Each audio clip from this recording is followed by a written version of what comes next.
What is going on, Chiefs Kingdom? Welcome back to another episode of The Kingdom Says. I am your host, as always, Garrett Williams, and I am joined tonight by two of my usual co-hosts. We've got the full cast back together on the top right of the screen. One, Mr. Kyle Henning. Kyle, how we doing tonight?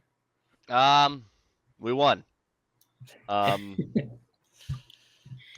undefeated. We're Woo! undefeated.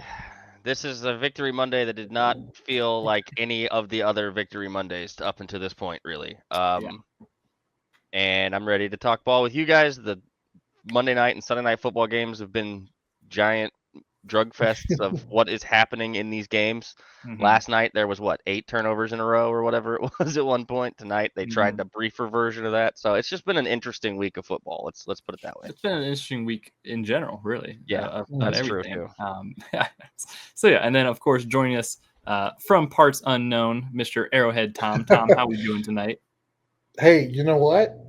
Just like a Chiefs win, sometimes you got to adapt and improvise and doing shows in different locations. But we are rocking and rolling, as you alluded to, and as I just said, not in my normal setup. My connection's a little spotty. At some point, my video may drop out entirely, or I may just decide that this is a terrible, unflattering angle of me and turn my camera off. But I promise I'm here. I can hear you. Yeah. I'm part of the conversation. And at the end of the day, all that matters is the Chiefs are 9-0. And the Chiefs sure are 9-0. Yeah, that is moving to that one seed.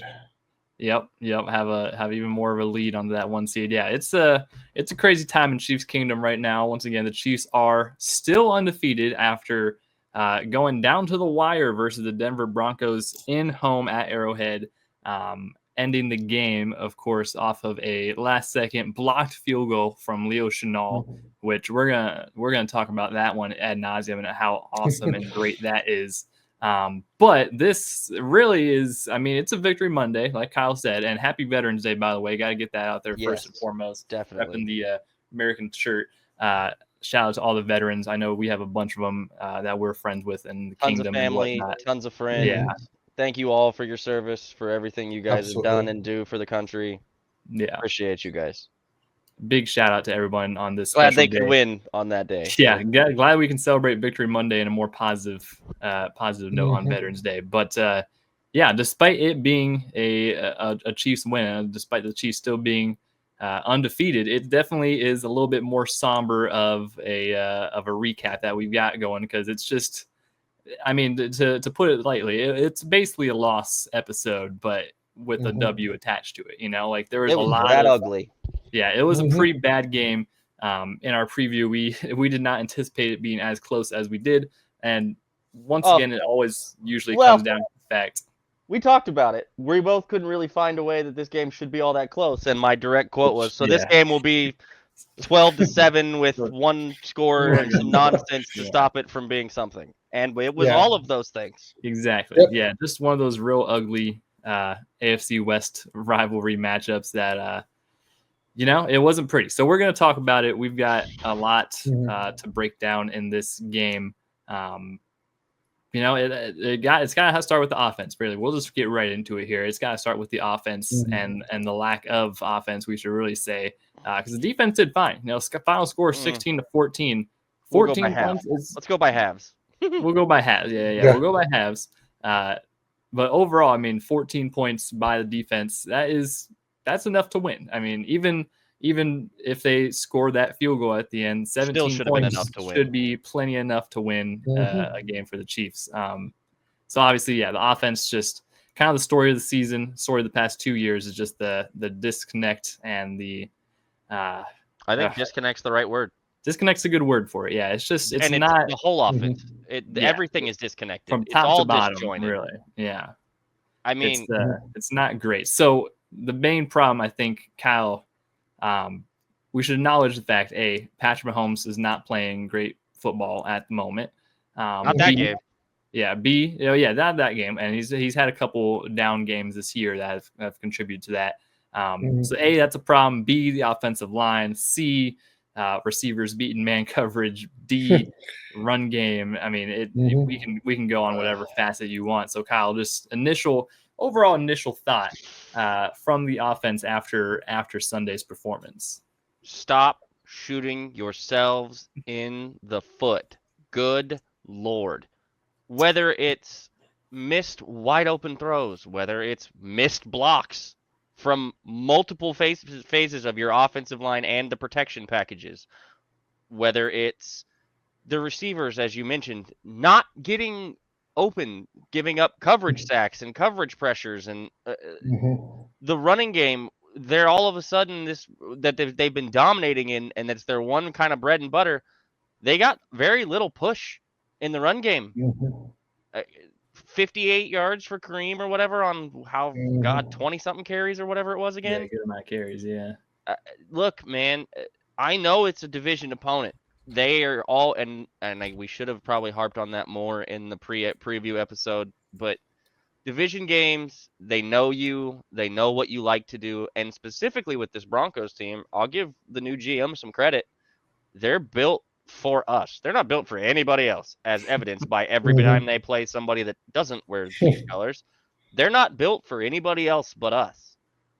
And seems like it. Yeah. It's better than what the Raiders have done. That they're not built for anybody. They're not even built for us. That the same with we'll see with the Chargers. But Denver has at least gone about it in, especially on the defensive side of the ball, of we've got to stop those guys twice a year. And they've identified the weaknesses, and they've drafted, and they've pulled in, and they've acquired talent on the defensive side of the ball that highlights the weaknesses of this Chiefs offense the last 2 years. And that's on, we didn't even mention the main thing I think for me is there were sections of this game where the specific groups of coaches, not necessarily Andy Reid, because I think the scheme was overall fairly decent and there was plenty in it, but the position group coaches, especially on the offensive side, got their butt handed to them by this Denver coaching staff. The offensive line, having the amount of talent that it does, should not struggle with some of the things that they are struggling with, and it's from a coaching area that this is happening. And he's been praised a ton. He's been given a ton of love. They've been good. They've been solid, especially interiorly. But Andy Heck has got some questions he needs to address and answer, and he needs to figure them out in a hurry. Yeah, that seems to be the number one issue that's been plaguing the Chiefs, obviously this year. The offensive line and specifically the tackle play has been up and down, and we experienced that a little bit during this game when we saw Wanya Morris go out to injury. Same knee injury or similar knee injury, according to Charles Goldman, that he suffered in the preseason. It's a bone bruise. Those don't really just go away, especially if you're playing NFL football as an offensive lineman. So that's probably something to pay attention to on that front. But the tackle play has been a problem because of the way that they've handled it. I said this at the beginning of the season. You took a rookie and you started him feet to the fire in the first 2 games of the year, one on the biggest stage he could possibly play on to start his career in, and the second in basically a standalone game against a team that's had your as close to having your number and have played you tight every time you've seen them forever, and you took his confidence out back and you shot it, and you yanked him, and I can't tell you how hard it is to have your confidence take a hit like that. He's probably a strong mental kid. I'm not telling you he's not. Anybody would have their confidence take a hit if that's how you were handled. And then he sits on the bench for 2 months. He doesn't get reps with this first team group. There is an unfamiliarity as far as communication and issues, and it showed. When you took him off the bench and you had to play him, there were problems. There were problems with the help that they finally gave him. I'll say this, they did try to finally give him some help for once, which was fine.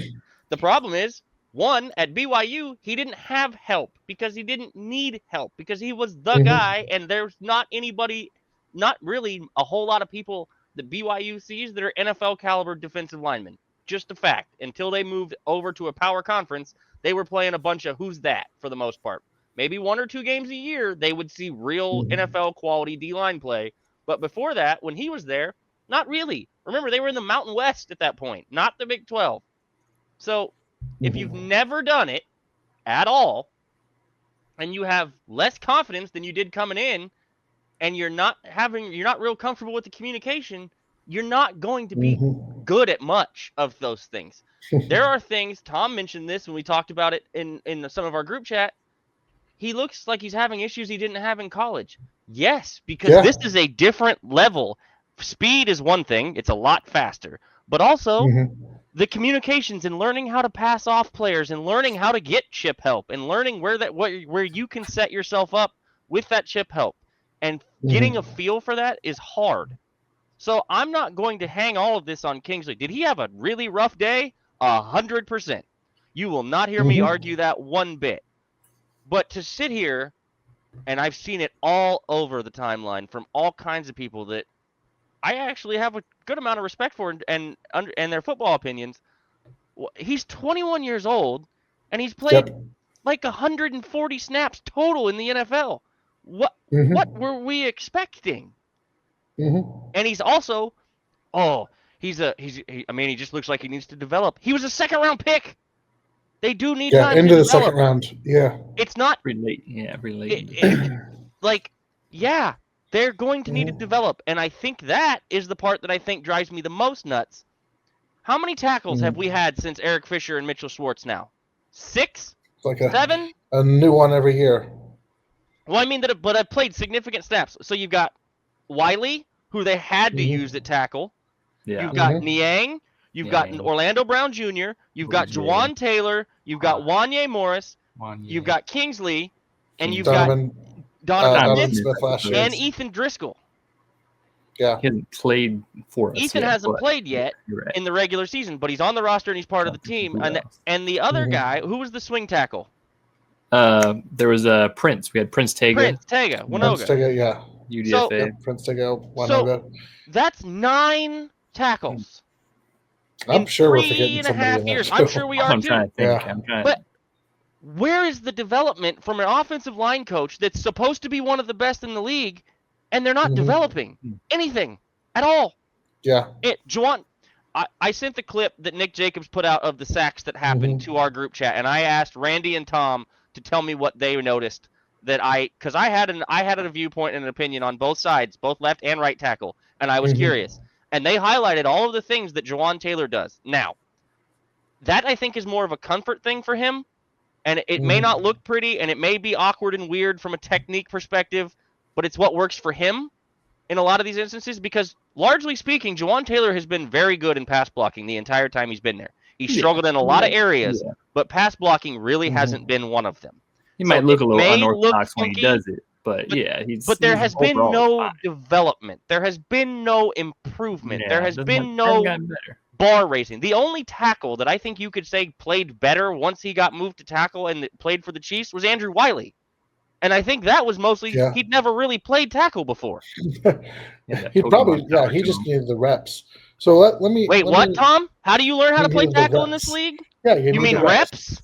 Oh, you got reps. Yeah. Let me speak to that real quick on both the tackles, because I was a big fan of both these guys. So Juwan Taylor is, when they brought him in from Jacksonville, 25 years old, 26 years old, plus athlete.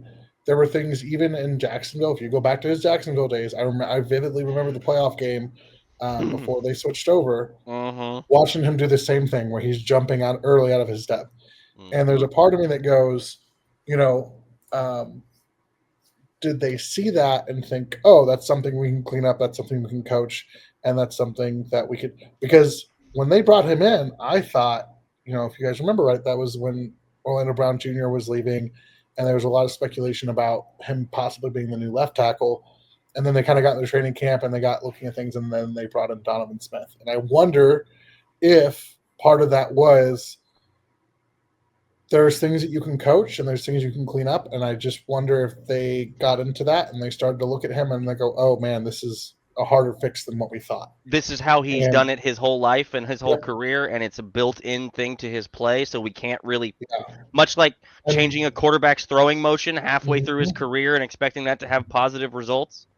Yeah, and so I think there's – I'm not saying there's buyer's remorse, because Juwan Taylor at the end of the day is still an average I'd say he's at even least above starter, average. above average. He's But I pretty think that decent, they yeah. were hoping. I think that Have his moments. they were buying low in a proverbial sense and hoping And that they were hoping for going to get, elite. Hoping for some development. hoping to get more to develop out of him. Now, again, how much that you can control, that's a tough one, right? That's a little bit of a gamble. You roll the dice. I'm okay with that. At the end of the day, you got a starting right tackle out of I'm it. cool with Juwan. Juwan really, Yeah. I I mean, yeah. I don't know if He I'm has some cool. bad moments, but I want him to do better because the things that it's that maddening, like, hey, we should be able to coach this to you. Like, it yeah, should you be a said coachable, young plus fixable athlete, thing. like should be able to. But Yeah. it hasn't gotten there yet. So as far as Kingsley goes, there were some rough reps. I think the broadcast really kind of called him out unnecessarily, and I'm with Kyle. Like, you need to have a plan and let the kid roll with things. I don't think he's getting beat, um, in a way that you can't scheme and recover from. Um, but I also understand that Wanya has been in the system and is a little bit more consistent and is, but he also gets hurt a lot. So there's some trade off here. As far as the sacks and stuff given up, the one clip that Kyle shared, so they bring it's Kingsley's left tackle. They have a tight end in line, and then they have a second tight end, and so the defender lines up in a wide. I mean, He technically looks a like he's wide covering the wide 9. receivers outside. Yeah, so he's far. way out there, Damn near and wide 11. the chip on him completely misses. The chip whiffs, and so you even see Kingsley kind of anticipating that chip a little bit. Because here's the other thing: if you, as the tackle, if you drop back too fast, and that chip goes, then he just goes across your face. Oh, and that's, you mean like as the play a that Travis chipped the guy past him on Yep. accident? Mm-hmm. Yeah, as a lineman, the mortal sin is letting the guy cross your face, right?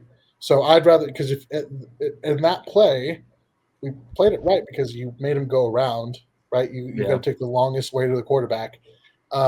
But just the way, again, they weren't in sync. It wasn't well coordinated, and the chip wasn't there. The chip was also a very quick edge rusher. Nick Bonito, I mean, nothing to sneeze at. He had a pretty impressive performance and showing out there.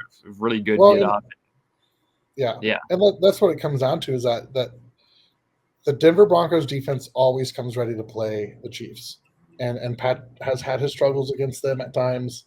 They have elite defenders on that defense. Patrick Surtain, the second, is a top cornerback in the NFL.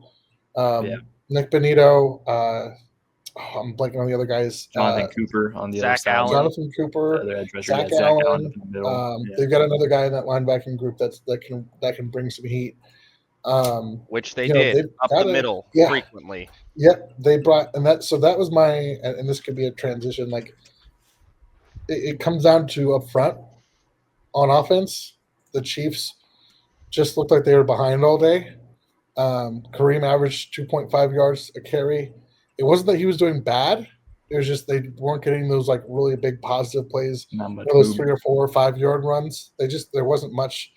And they kind of, I don't want to say they gave up on it, but they struggled to get in a rhythm on the ground. And then, the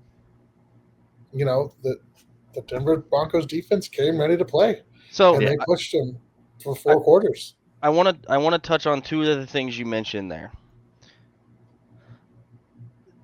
The consistency and a lot of it for me is something that has been a problem for this, especially even with the interior group. Communication is a huge part of dealing with stunts and twists. A huge part. They suck at stunts and twists. They have been bad at it for a while now. The Broncos used a lot of stunts and twists in this game. There are several of the sacks. I think 3 of the 4 are on stunts and twists. Yep. And guys getting beat on stunts and twists. Mm-hmm.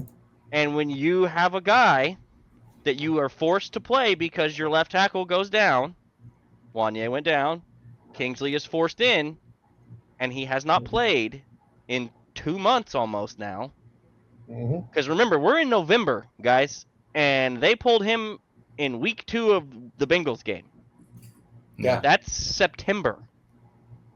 So a guy who's not getting first team reps in practice, a guy who's not getting play reps, had trouble communicating with his chip help that was there and then wasn't there when it was supposed to be, because not only did we have issues with the offensive line and their communication of passing things off and handling these stunts and twists, you had guys not being in there where they were supposed to for the chip. Carson Steele absolutely vacated a chip. Patrick ripped him for it. And that wasn't the only one. And that wasn't the first time. Yeah. So when there are communication issues and chemistry issues, that's a coaching issue for me, especially for a line coach that's supposed to be one of the best in the NFL. So if you're having trouble developing guys and you're having trouble getting them to communicate, you need to look inward, not just at your players. Eventually, the coaching staff has to take some responsibility too. Yeah. Well, and let me throw this one out here as well on that same subject, because when we're talking about coaching, and I understand there's been in the tight end room, there's been some changes. I also understand that Travis Kelce is one of your best receiving weapons, if not the best receiving weapon on this team, probably. He's the leading receiver on this team again, and the second leading receiver hasn't played since week 3. Yeah. So, so you lose Wiley. You're trying to move your tight ends around to create some separation because your wide receivers are struggling. I get that. Part of those twists and stunts is being able, or part of matching those up is being able to have your tight ends, your fullbacks, your running backs help out, right? Because your big guys, they're not moving around. And we saw that. We saw the struggle. There's a reason why, as the game went on, we started to see a little bit more of Samaje Perine and a little bit less of Carson Steele. Yep. And Carson Steele, kid has worked his tail off. I'm not throwing him under the bus here, but I'm saying fine. Rookie, young undrafted rookie. Yep. If so it's kind of maddening to go, why does he get such a long leash and other rookies don't? And especially when you have a guy like P. Ryan, who's a very capable, so he can pick up the blitzes. And we'll talk about this on both sides, but when one of the things that stood out to me was the Chiefs couldn't pick up a blitz to save their life, and the Broncos, it felt like they picked up every blitz Spags sent, with the except Spags had to get deep in his bag. So you can almost compare the two and watch and go, oh, that's what that's supposed to look like. And that's not a great offensive line. The Broncos line isn't, I think it's an underrated unit, but it's not. But they have their tight ends, they have their fullbacks, they have their auxiliary blockers in, and they're doing the right things, and they're doing in the right positions. Again, I understand Peyton Hendershot has been, up and down, on and off the roster. You're trying to get Noah Gray and Travis Kelce involved as receivers. You're moving people around, but at some point, you got to go more into those more of those traditional, whether it's an inline or an I formation, or even, going in with a 2-back, set, right? Why don't we have a Carson Steele and P. Ryan set where, you can play around with those and do some chips and releases from those formations. But I think that was a big part of it, was they just really struggled when the Broncos got creative with their pressure, because they weren't bringing a lot of necessarily, like Kyle said, they weren't bringing necessarily extra rushers, but they were moving their rushers laterally, and they just didn't have an answer for that. And you mentioned the 2-back sets. Kareem Hunt and Samaje Perine can both catch the ball out of the backfield, guys. Maybe put them both out there, and if one needs to stay in and block so that the other one can be your release valve. There was at least one third down where they ran a 2-person route. Mm-hmm. Well, I wonder what happened on that. Oh, yeah, it didn't go well. Why? Because they not only did they not do a fantastic job of picking up what the defense brought, the 2 guys in the route didn't get open because there were only 2 guys really in the route. So, again, it's not enjoyable to sit here and beat the horse, but you have to do more than that as a coaching staff. They ran a screenplay that almost got picked because they did not understand this. And it's not the first time we've seen a screenplay have that happen. Mm-hmm. So there's got to be some adjustments, not just from the offensive line, but from the whole entire protection groupings as a unit. Can we give Jarek McKinnon a call and just have him come in and just for a couple weeks and maybe teach some of these younger backs? Just bring him in as a coach. Yeah, just bring him in as a coach, Yeah. honestly, and just have him give him a quick little pass pro drill about who to pick up and how to pick them up accurately. Yeah, it's definitely, like you said, I got to make some kind of changes somewhere. And, Kyle and Tom are much more versed in O-line talk than I am. So I will say, Kingsley, one of the more unprepared backups that I've seen enter a game in a very long time. Like, even when they would bring in like Prince Tega or whoever as a backup, like, it would at least kind of be serviceable. They'd still wouldn't be great. But I mean, the confidence level of Kingsley, you can tell, is just absolutely shattered. Like, he is terrified of messing up out there, and that ultimately when comes you back play to scared. Yeah, and when you play scared in the NFL, and you don't think defensive linemen can smell fear? Yeah, come on now. They know. And like we mentioned, it's the Broncos are built pretty well for this team. It seems like the Chiefs have issues at handling an extreme of one variety in the pass protection. It's like last week we saw, Vita Vea and Kalijah Kancey, two really big power rushers, kind of manhandle them. And then this week we see a lot quicker guys, Nick Bonito, Jonathan Cooper off the edge, who are just real fast. And they're attacking the weaknesses, and they definitely knew they had a game plan of who to attack and how to attack them. And it worked out pretty well for him. So I also would say, if you go watch all of Kingsley's snaps, he had 46 or 48, I think, if I remember right, from the snap counts that Jordan put out. The bad reps were bad, yes. And I even said on one, you cannot lose instantly. You can't get beat immediately in this league. Yeah. But there are also a good chunk of, that was fine. I mean, he did fine. Yeah, he did enough there. Yeah, he was where, and there was some of them was like, look, see, now you see what they see. You saw what they saw when they drafted him. When he got his hands on people, he was locking them down. It was just it's a matter. It's again, it goes back to the stuff we talked about in week 1 and 2 and 3 and 4. Mm-hmm. How can you expect him to have any confidence at this point? You can't. Yeah. So if that's going to be something that he may have to play more, you're going to have to either figure out how to get him some confidence back, or you're going to have to bring somebody in, and you're now out of options. Yeah, the option is Donovan Smith, who's been sitting on the bench, sitting at home all year so far. The Chiefs, they've got a couple guys sitting at home that they could call. Now, one of them is more the Chiefs of a pipe were. dream I remember, back else. before the drafts, they were reported as being interested in re-signing Donovan Smith. Before they ended up kind of waiting, and then they draft Kingsley, and then they don't think they need it. Donovan Smith replied to Jeff Allen on Twitter that saying he might still be available. I don't know if that's 100% cut and dry solution to bring a guy in who hasn't played in months. So you're not interested in David Bakhtiari either, because he said he was going to play with Mahomes. Left tackle for Mahomes like 2022. If Colorado played. Yeah, that one's crazy. That one is crazy. If anything, I'm signing a guy off of practice squad or something.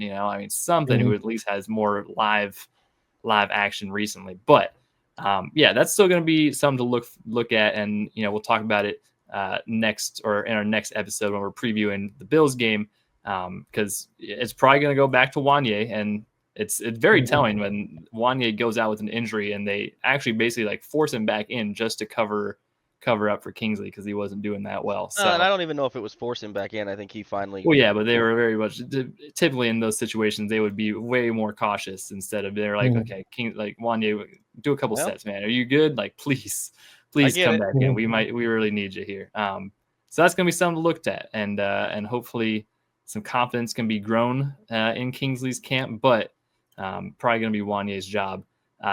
Transitioning. Well, at this point, it should be. Well, yeah, it most certainly should be, and he's kind of proved it now. I still have a lot of confidence in Kingsley, for the record. Still a lot of confidence. Long term, so do I. Definitely still has all the things there, but you just can't put him in right now. You can't have him playing meaningful football for you at this time of the year, unfortunately.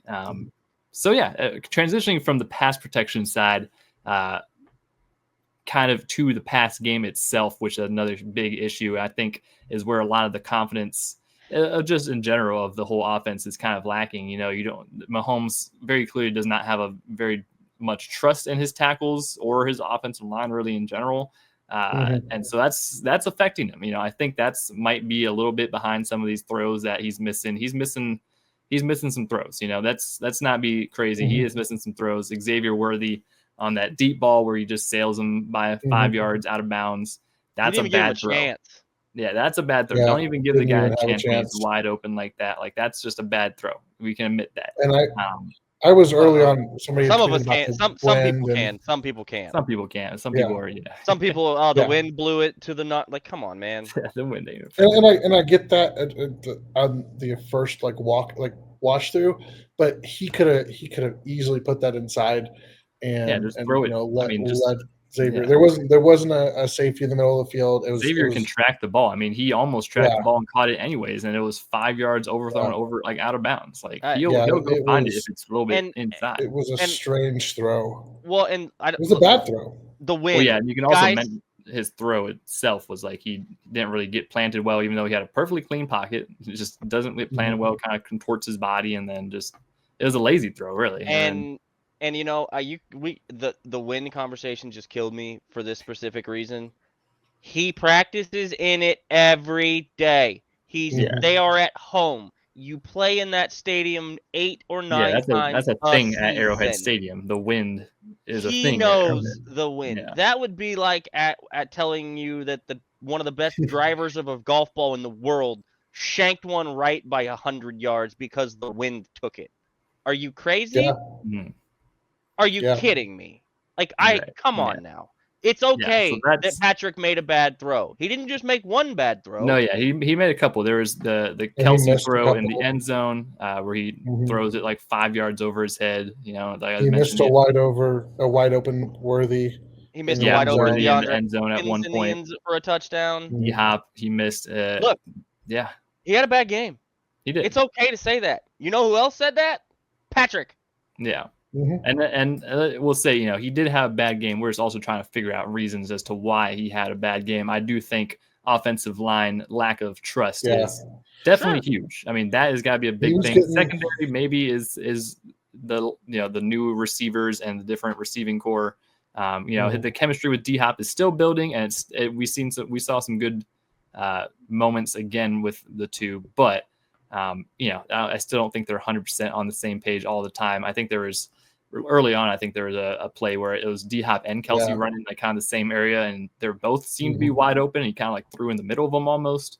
Almost like he couldn't decide which one of the two wide open guys he wanted to throw it to. Right, because he's like, this is weird. There's two people wide open. That's not supposed to happen. This must be. What do you do? So it's like Pat. He's gonna fix it. Because he's fixed it every time he's had a game like this. This is also not the first game he's had where it's been like, what was that? They just lost those the last couple of seasons. They didn't lose this one.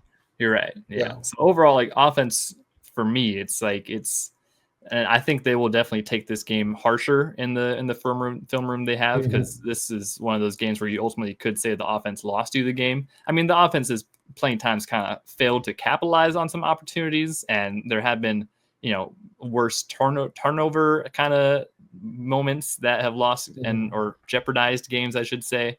But this just seems like they did play a clean game on that front, so that's good. That is good. Yeah, that is good. But it's just the overall chemistry and connections and lack of good throws.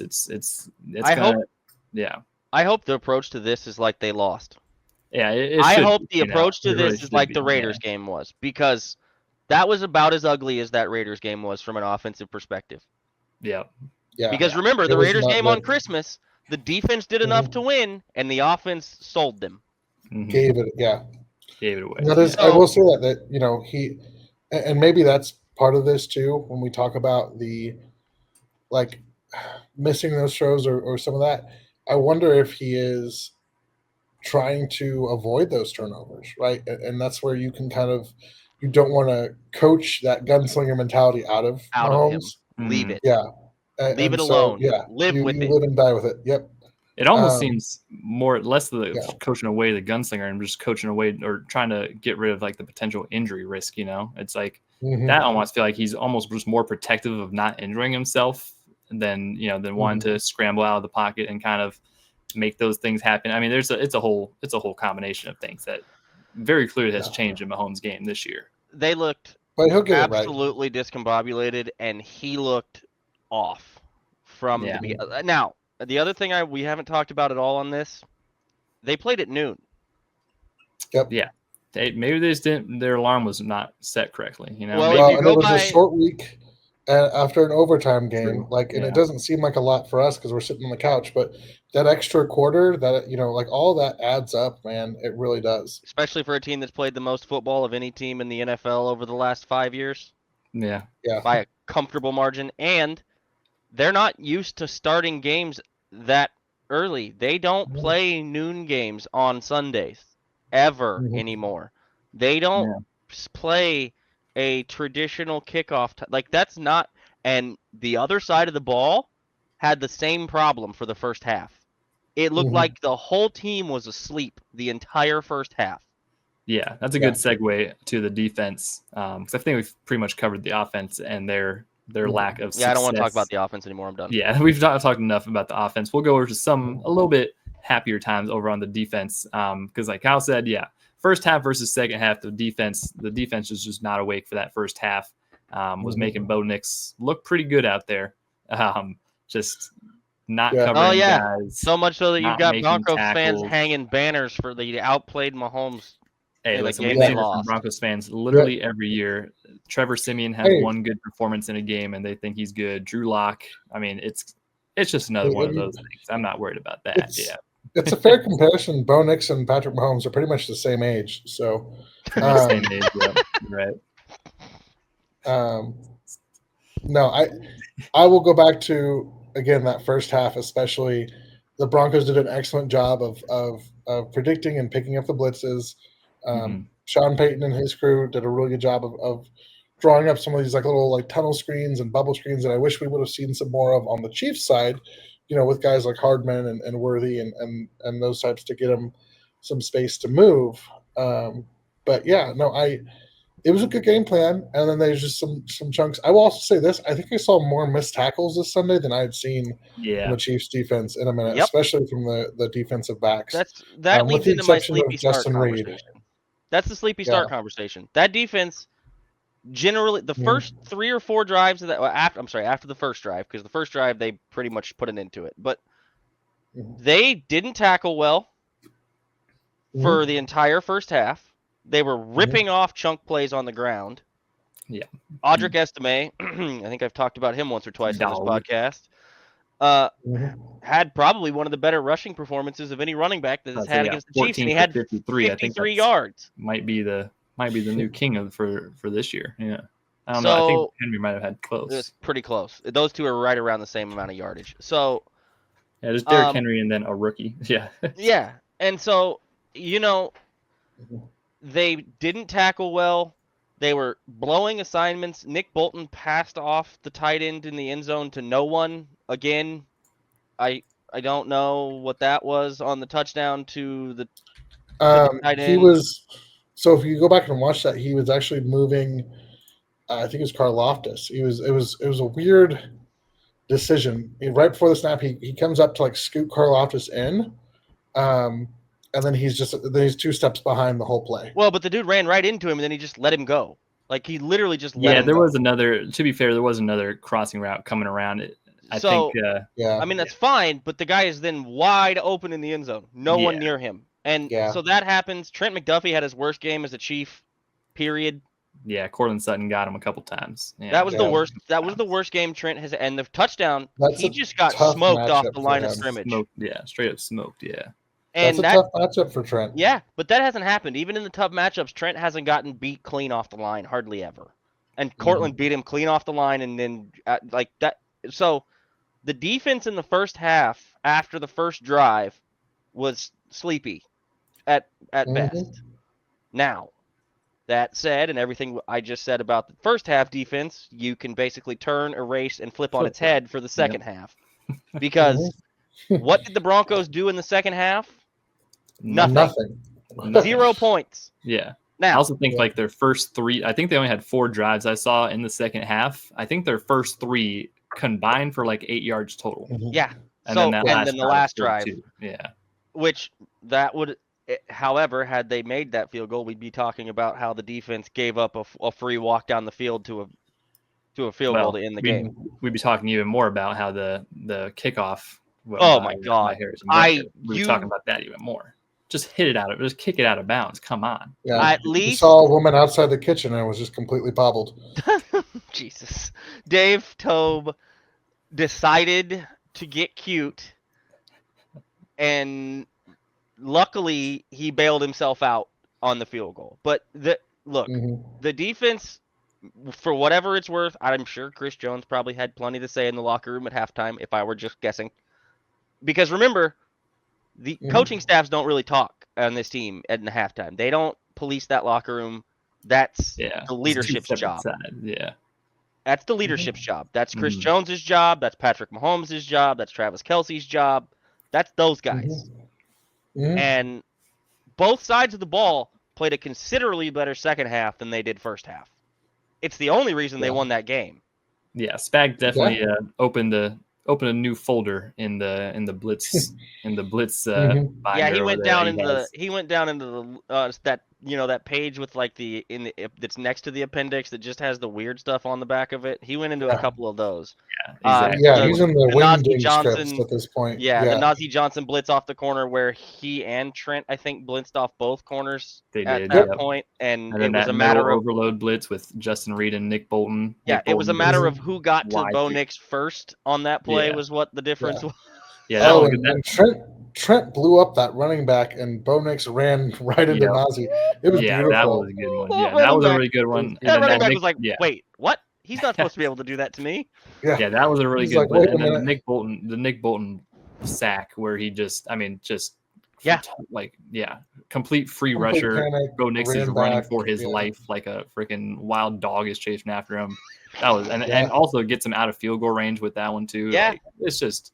Yeah, that second half they definitely woke up. They tackled. They didn't let him run the ball anymore. Yeah. Bo Nix stopped getting free wide receivers to make little dump off. Basically, nobody near them passes to until that last drive. I will say, so getting Mike Dana back was nice. Yes, you can tell he's still not 100%, but I'm telling you, getting Omenihu back on this defense is going to be pretty huge. Well, and I think the continued movement and progression of Joshua Uche, who we saw a little bit 2 weeks ago with the Bucs game. Not as much this game, but I think that was partially to do with short week and partially to do with having another guy back in the rotation of Mike Dana. Yeah. And so as they continue to develop and figure out that rotation and how they're going to use all of these guys, because now Spags now is like, well, I mean, I got everything I want, and then he's got a lot. He's got a lot of dudes. Yeah, I got up front, the front seven plus their extra rotation pieces that come in there. They got 12 guys where he's like, okay. So like, do I want you on this second down or you on this third down position. Or so? How many defensive linemen am I allowed to have on the field at one time? Yeah, Andy, are we?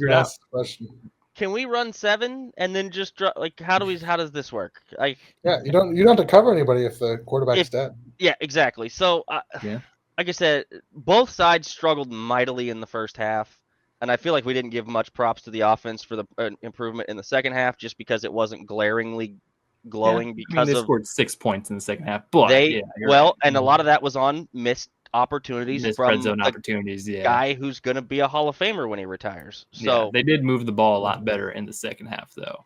And move the ball, control. And you said that Broncos had how many drives in the second half? I believe it was 4. That only happens if the offense is moving the ball. So they decided to do an old Patriots where we're going to control the clock, we're going to control the game, we're going to be able to kick field goals, and unless you score touchdowns, we're still going to beat you because you can't beat our defense and you don't get as many shots at the apple as we have. So they've adapted to win how they have to win that day, and it's something they do better. It's why we talked about the situational awareness and situational football on the preview show as much as Garrett and I did. They're dominant in situational football and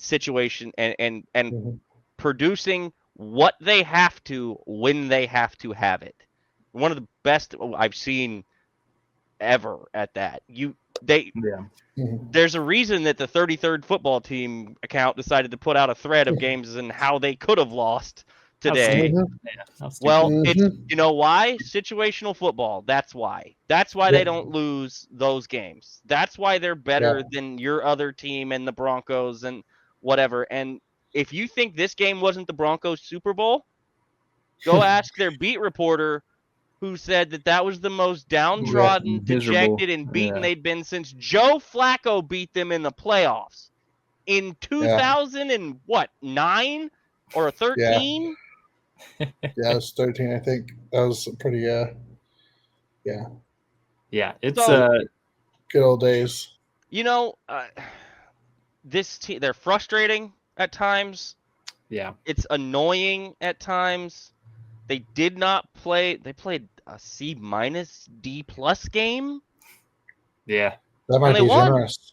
And they won.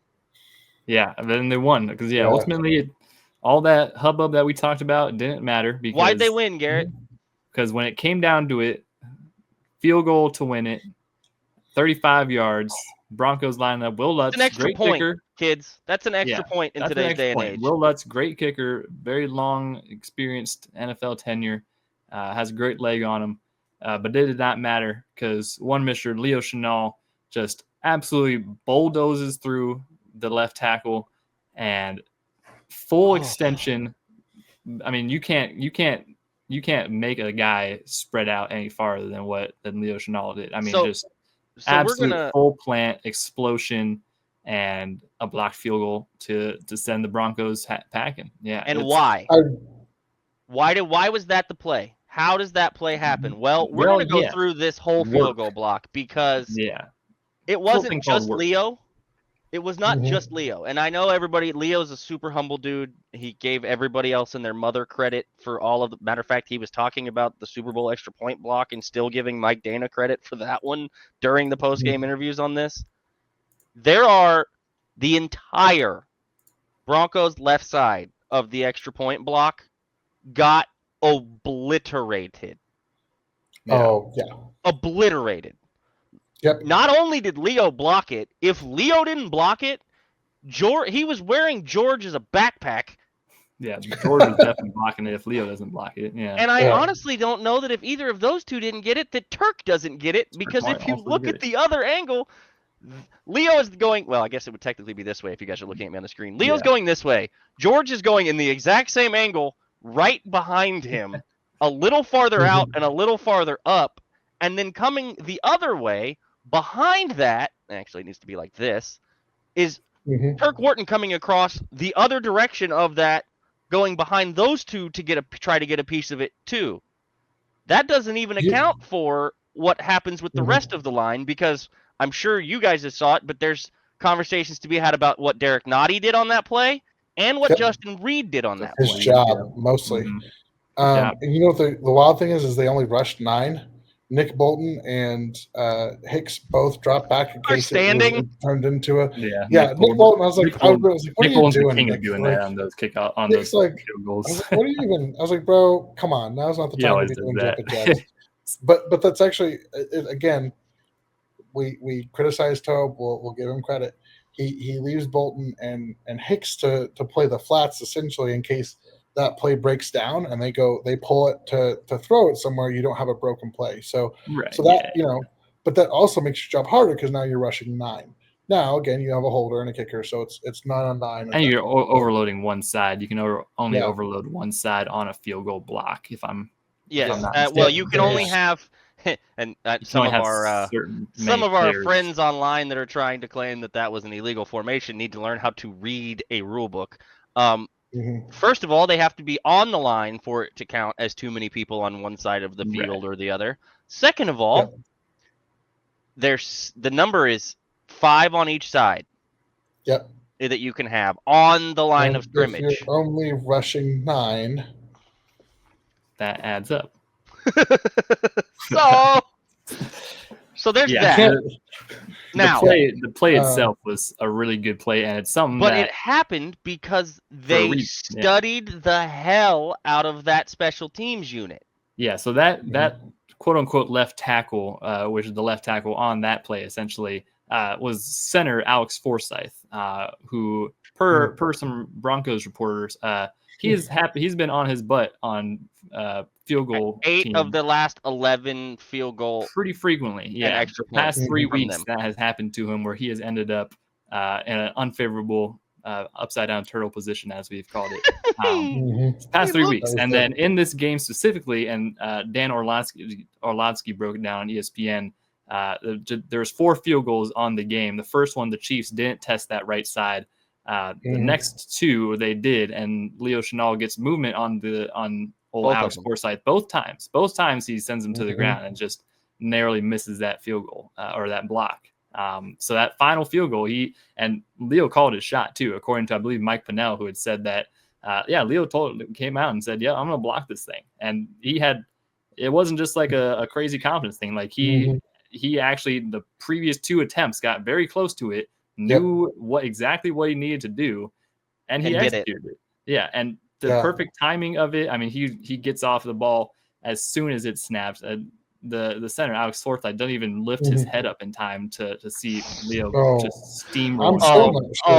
We're gonna go over the Pat McAfee breakdown here in a minute. So he just absolutely steamrolls through him, and then it's the more impressive thing, because a lot of these like field goal blocks that you see is guys like kind of sneaking through the gaps, and George would have essentially blocked it in that same fashion. He did kind of sneak through via Leo's bulldoze, and Derek he had to step over.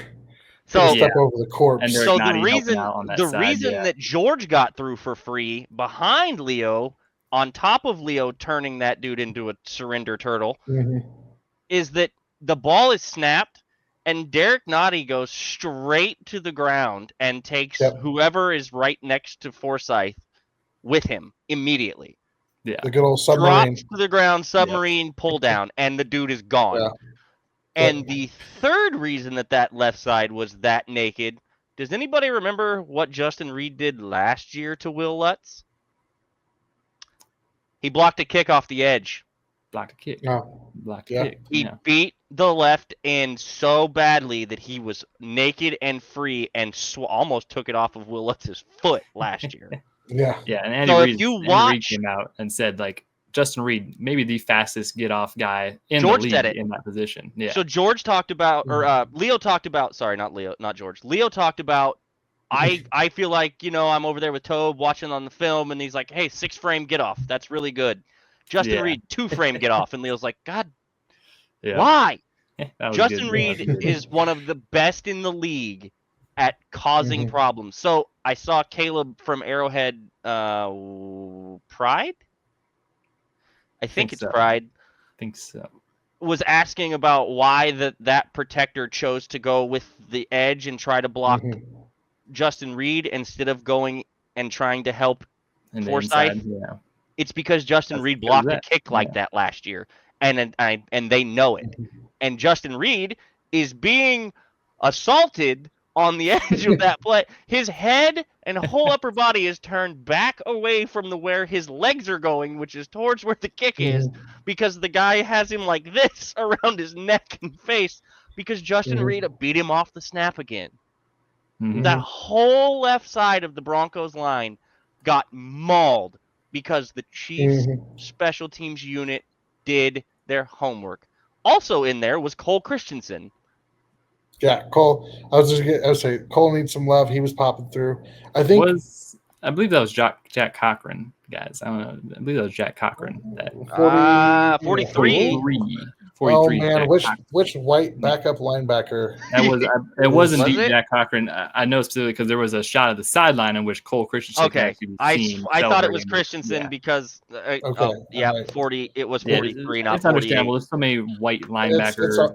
And they wear almost the same number. Yeah, because like the 8 and the 3. George and Leo are the same guy, basically. Jack and Cole are the same guy. Yeah, 43 and 48. That's not even fair. Come on. But also, anyways, just for Veterans Day. So sorry, Jack. I wasn't trying to take your shine. You guys wear the same freaking number and are the same build. They're pretty much the same person. Yeah, I mean, they're pretty much the same person. But I want to say this real quick about this play by Leo, and Kyle did a great job of breaking down everything that happened there. So there is a famous story that Bill Belichick had with the New England Patriots about a tight end, Benjamin Watson, who ran down Champ Bailey over 100 yards on a interception on the 1 yard line, and he had that play as a central piece of the Patriots locker room during the heyday of all that stuff, and he always talked about that as being a defining trait of the effort that is required to be a championship caliber player. And when you think about the context, and I understand this is a regular season game, however, we are in November. These games matter. Your seeding matters. This is a divisional game. You are at home. You've been beat up all game. It's literally the last play. You have every reason in the world to phone it in. And at that point, I think if you had paused the world and took a quick survey of how many people were expecting, anything positive to come out of that. I thought some craziness might happen. I tweeted ball game after they caught the third down to turn it into a first down. I said it was over. Oh, I thought it was over as well. But that last kick, I will say, I did feel something magical in there right before. I will say, and he will hopefully back me up. I did look at my brother and I went, they've been getting pressure off that side of the line all game. You've been getting pressure. It's not over till it's over. But that even felt like hopeful optimism. Yeah, it did. But when you talk about it in a situation where it feels like all hope is lost, last minute of the game, gotta have it kind of play, and you watch Leo Chenal and really that whole breakdown. Yeah. But what was so impressive about Leo is he's not going around somebody. He went through this guy. And regardless maybe of the most else, impressive field goal block you can have. Yeah, he went through, and he goes from like being kind of in that hunched position to exploding out. It was like, I think I've seen that in one other time, and I'm pretty sure it was Wolverine in a comic book. That's what it looked like. Somebody one of our artist friends needs to go ahead and make a crossover, because I think PJ needs to do it. He's our comic book artist in the kingdom, Mr. Mitko. He does all the comic book. Somebody tag him. But the extension on that, and I'm curious. I would be really curious to see where he launched from, because as he killed the dude. Dive. I know, but he had. I'm talking about the distance from where he launched. Literally, it is his feet left the ground. Yeah. Right where that guy's body was before he put him on his back. So, but that 4 was yards. It was all on the line. It felt like that scene in Space Jam when his arms just stretching out. Yeah, that's what it felt like. That explosion is like pure willpower. Absolutely impressive. Leo Chenal should not have to buy a drink in the city for another year. Oh yeah, I don't think he will. Yeah, that was. You're talking about the explosion. You guys have seen a spring under pressure, right? And then it either breaks or the pressure is instantly released. And what happens to that spring and the amount of expansion and explosion that comes out of it? Dude, he was full extension. It was beautiful. It was beautiful. Alex Forsythe, all he saw was Leo Chenal's belly button. Yep. Yeah, maybe even a little bit lower than that. Maybe even a little bit lower than that. I saw his massive, Anyway. Yeah. Safe to say. How did you clear that much when you got so much weighing you down? Who have all that down there. I'm surprised he made it over. I am not going anywhere. I'm not touching that. Either one of you. I will say this. So, impressive play. And also, it would be fair to mention that this play call, this field goal block play call, same play call used in Super Bowl. Mike they were very keen to mention. Yeah, Mike Dana was very keen to mention. Yep, this is the same play call that we used in the Super Bowl that we also got a block kick on. So he also said, and I wasn't involved this time. I was on the other side. I didn't do nothing. That was all them guys on the other side, which was funny because I love Kevin Harlan, but Kevin Harlan was like, Mike Dana, no. No, no, Kevin Green's like, I think it's George. Maybe that's because again there were 3 long. It's always tough. Guys it's very tough to see exactly who blocks a kick in situation, especially when 3 guys have a potential shot at doing it. And they all look the same, and they're all 2 of them are wearing. I feel like there's got to be a conversation too about how that kick had to have been pretty low. It's a 35-yard kick. It's not like it's a 50-yarder. It's like I feel like. Dude, I've watched it. Got to put a little more air on it. He probably didn't hit it perfect. Yeah. his foot was, again, I'm no special teams ace. I'm Ain't no not. kickers here. Yeah, I did not kick when I was a kid, but if you watch how Harrison and how even Will does it a lot of the time, his foot seemed like it was a little farther ahead of where he wanted it. His plant leg was a little far, like a half step more forward than normal. I don't know. It didn't look super low. And I think also I saw someone mention the snap wasn't the most clean, perfect. I mean, I noticed, the but punter had to kind of reach over here for it and then bring it back over. So, I mean, just little things like that. Split milliseconds can affect things like that. Yeah, those are the little things that we talk about when we talk about situational football and how this team prepares and the way that they do things. They knew where they were going to go if they had a gotta have it attempt to block something. They knew all week, and they tested it multiple times during that game. And then when they had to have it, Uncle Dave goes, "Okay, boys, here's your chance." Yep. Yeah. And they did it. And they freaking did it. Leo, Andy said it at the press conference.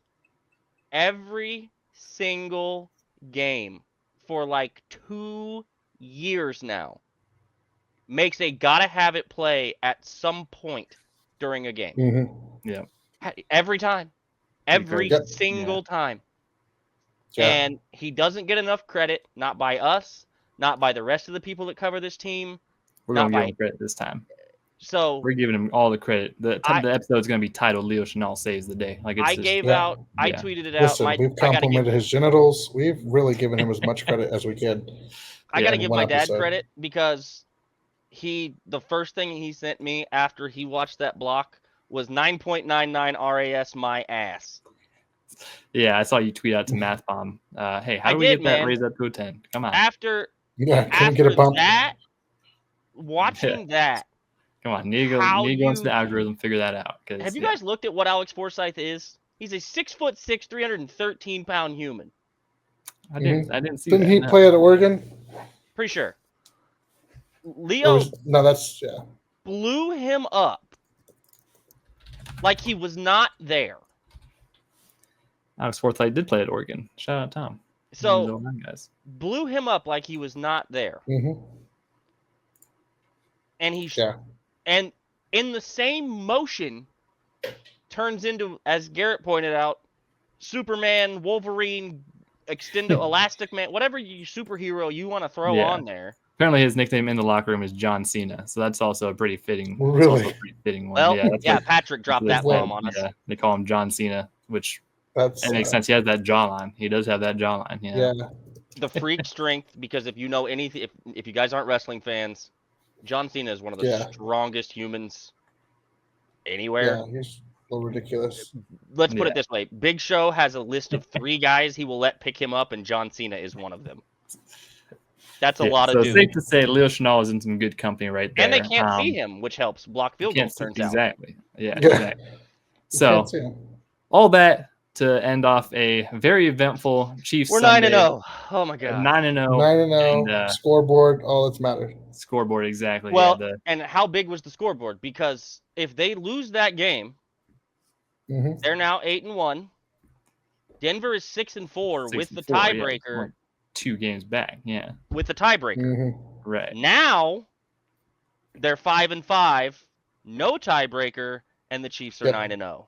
That's a full game swing. Yeah, that's pretty. They're going to be tired. They're going to be tired the rest of the season, having to check under their beds and their closets to make sure Leo Chenal is not in there before they go to sleep. He's going to be in their nightmares. Yeah. Think about how much energy a team's Super Bowl takes out of them. Think about it. Yeah. Think about it. Especially because, again, we got reports from their locker room about how devastated, and I can't imagine being a player on that Broncos locker room. Oh my goodness, yeah, that must be so miserable. Bo Nix is like, we won this game. This game is over. Yeah. I'm going to beat Patrick in Arrowhead. We got. Yeah. Oh, what just happened? Would have been beautiful, dude. Would have been a great storybook moment for him. And instead, the villains won again. And I tweeted this basically 3 minutes after the block. If y'all thought they hated us before, and I'm not talking about just Denver. Yeah. Everybody else. If y'all thought they hated us before, oh, they really gonna hate us now. And you've seen it. If you're Yep. online, if you're on the socials, if you're anywhere, anything that's anybody else that isn't a Chiefs fan or someone who is actually neutral and They're has a so pissed. brain Yeah. is just losing their So freaking pissed. minds. And you know what? It's the most enjoyable thing we've had in a long time. Embrace, enjoy. I'm also starting to get empathy for how the Patriots fans dealt with this for 20 years. It's a sentence I Yeah, but they never were thought I actually would cheated. say. Yeah. They actually paid the rest. We just Yeah, they actually cheated. You know, no, like that's actually true though. Yeah, it's so much fun. I yeah, know it's a that good this time. team Real good time. is frustrating for a lot of people. I know we spent 45 minutes being rather annoyed about the entirety of how this game was played out and some of the things we've seen from different portions of this team. But at the end of the day, at the end of the game, when they've got to have plays, when they need stuff to happen, they perform, they get it, and they do it. It's insane. It's uncanny. It's causing people to think that somehow the NFL rigs a field goal block. Like, Yep. Well, you didn't see the picture though, Kyle. The the person ref. the person even in front of Leo for that punt block was the ref. He got good penetration in there. Really kind of Yeah. flew around that I left do. edge. Yeah. I will end with this, and I'll let you two He share was your the 12th final man on wrap. the field. The ref and the ref Yeah, behind. Yeah. Come on. I'll let you guys finish your thoughts. Pat McAfee today did an in-depth breakdown of Alex Forsyth and his technique and the play on that specific block. And he's right about every single bit. You want somebody that Yeah. knows special teams, that can tell you exactly what stuff is supposed to look like and how it's supposed to be. That dude knows. He was the holder for the Colts his entire career while he was there. He was the Yeah. punter for the Colts when he wasn't holding field goals. He Yeah, knows safe to what say he those knows linemen special are supposed to teams. do Yeah. on those blocks. He knows what the technique is supposed to look like. And when Mhm. Leo talked about this in the post game, he said, "Yeah, I knew I could take advantage of him because he gets out, he's on his heels, he's not over his toes, he's not forward, and his head's down." And what did Tom say? He never got his head up. No, because he was on his back before he could blink because of the way he had his Yeah. feet. The other thing that I will point out that was discussed in that is the arm on the back of the guy next to him. Yeah, I never understood that. It's a terrible technique play, but they Yeah. both did it. Yeah. Both sides are Because it doing that. leaves his entire chest wide open. You Yep. can't Right. get a It's bigger just like- strike zone. Yeah. You got to Mhm. bring your hand back to it once you're up here and out of position. Yep. Like, there's Terrible. so much wrong with the technique on that, and everybody kills Dave Tobe, Garrett, on this about his special teams. You know what our special teams units don't do? Special teams is much better this year. Yeah. Shit like that. Junior high. Yeah, that Yeah, junior that was high the junior blocking high stuff. scheme. Also, we should be mention the other special team awesomeness that almost happened at the end of the first half. That when McCole Hardman had like a 60-yard field goal that they came short of, and McCole Hardman That almost effort, almost had the old Iron Bowl special to it. so much effort, Dude. so much energy, and he got to the side 50. of the field all the way back, almost He cut needed down. one Oh. block. He needed one more block, and he was that would have gone. been. And he was, but you could tell he was running out of gas. Oh, He That was the ran longest- 100 yards to get 50. Yeah. Yeah, shout out to Yeah. McCole. Shout out to the special Yeah, teams shout out for to being the McCole. savior of the game. Yeah, man. Tom, any closing It's thoughts? a three-phase game. Leo Chenal is Might part get a of Leo Chenal is jersey. one of honestly. those players Yep, Garrett. that Yep. 20 Yeah. years from now people won't associate with a Super Bowl dynasty team, but will be one of the reasons why this team has more Super Bowl wins and more success that they do, because he does his job day in, day out. And he is, I mean, just a pure football player. The dude is built like a human thumb and just loves football. So I love watching the kid play. But Leo Chenal, this is to you. You deserve all the praise you get this week. Enjoy that cheeseburger from Andy, Leo. Yeah, exactly. That compliment doesn't get bigger. And the jersey from Kelsey. If you didn't read that, I saw that. That was cool. Yeah, that's pretty cool. And I love that he signed. He had and he had the respect to say, I wanted to earn that. Yeah, and he said, I finally felt like I earned it. Oh yeah, he sure damn earned it. That's a big one. Yep. So, hats off to Leo Chenal. He is the player, the MVP of that game, and cannot wait to see more exciting things come in from him. And with that, that's all we've got for you tonight. We will be back this Friday live. We're going to be live on Friday to preview the Bills game. Yeah, Tom might not be wearing pants. You'll never know. It's a guarantee that I will not be wearing pants. Yeah. So be sure to tune in on Friday for that. Follow us at Kingdom Says Pod on Facebook, Twitter, and Instagram, and on YouTube. You can find the live on probably all those platforms, damn near, besides like Instagram, I guess. But yeah, Twitter, jump on the YouTube one and the Twitter one. It's a lot easier for us to see your guys' comments, questions, and whatnot on the YouTube chat. There's been some issues with Twitter and Facebook with like getting comments over to the chat. So if you want to be a part of the show, hop over on YouTube. Yeah, we'll find you there. We'll highlight comments live on the show, all that fun stuff. And yeah, that's it's about Bills it. week, y'all. This is the game for the 1 seed. This is the game for the 1 seed. Yeah, hopefully the Chiefs continue their trend of playing to the exact level of their opponent and have a wild Sunday ride. So thank you all for tuning in and watching. We will be back on Friday. Appreciate you all once again. And we will see you guys on the next episode of The Kingdom Says.